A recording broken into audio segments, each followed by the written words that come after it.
aha ubwo nababwiraga inkuru ya Baltazar ko yaryamanye n'abagore 200 bose yarangiza akabika video zabo 400 akazibika kuri CD hanyuma urwego rushinzwe igenzura rukazigwaho. Ubu noneho hadutse inkuru y'umunyazambiyakazi witwa Winfred. Uwo mugore akaba yararyamanye mu by'ukuri n'abagabo 200. Yakoraga muri banke yo muri Zambia yitwa Zambia National Commercial Bank.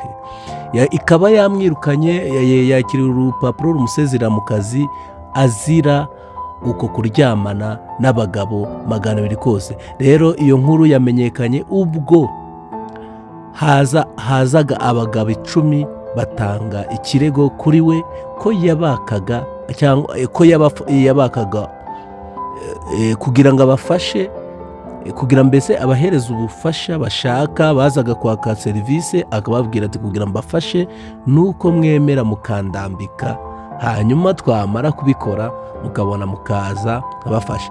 Mu gukora iperereza rero basanze uwo mugore yaratanze inguzanyo zidafitiwe ingwate kubera kurambika gusa. Wazaga kwaka inguzanyo agahita akubwira ati kugira ngo nguhereze inguzanyo wowe urasabwa ko turyamana gusa, wamfasha narangiza uwo nundongora nkarangiza ndahita nguhereza inguzanyo direct. Ubwo rero byaje kugaragara ko abo bagabo babashije guhabwa izo serivisi biciye mu kurya akantu ari abagabo 200 bose kabisa. Uwo mudamu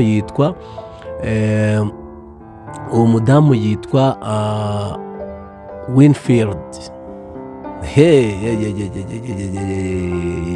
Afite imyaka 39. Ni umudamu utarashaka ukiri ingaragu kabisa. Yitwa Winfield ndetse akaba yaramaze igihe akorera n'iyo banke ariko itaramuca iryera. Iyo bayita breaking news nyuma yo kubahereza iya Baltazar. Bazaniye y'umunyazambiyakazi kabisa. Nuwo nguwo muri kubona kuri iyo foto, nuwo nguwo kabisa. Hanyuma mukomeze mukore subscribe, dukomeze twirire show nta kibazo kabisa. Ndabemera bya hatari, ntimugotwe kuri MC Giti, nta kintu nazabagezaho kabisa.